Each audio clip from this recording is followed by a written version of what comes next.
প্রবাস থেকে যদি আপনি দেশে ফিরেন, আমি কয়েকটা বিষয়ে নজর দিতে বলবো। যে প্রবাসে থাকা অবস্থায় কিন্তু আপনি চাইলেই সব টেস্ট করতে পারেন না, ডাক্তার দেখাইতে পারেন না। কারণ প্রবাসী ভাইরা ভাষা বুঝাইতে পারেন না, ভাষা বুঝেনও না। টাকা থাকলে ছুটি মিলে না, ছুটি থাকলে টাকা মেলে না।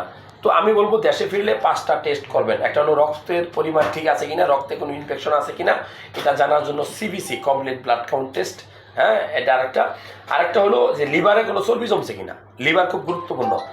অতিরিক্ত চর্বিযুক্ত খাবার খান, খেপসা খান, লিভারে চর্বি জমছে কিনা এইটা জানার জন্য আপনি অবশ্যই একটা এসজিপিটি টেস্ট করবেন। কিডনি ভালো আছে কিনা জানার জন্য একটা সিরাম ক্রিয়েটিনিন টেস্ট করবেন।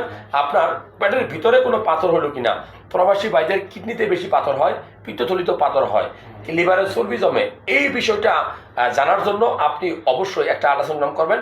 রক্তের ভিতরে, রক্ত নালীতে কোনো কোলেস্টেরল, খারাপ কোলেস্টেরল জমছে কিনা এটা জানার জন্য আপনি অবশ্যই লিপিড প্রোফাইল আর হার্ট ভালো আছে কিনা এটা জানার জন্য একটা ইসিজি করবেন। এই কয়েকটা টেস্ট করলে আপনি বুঝতে পারবেন আপনার দেহ বডিটা কেমন আছে।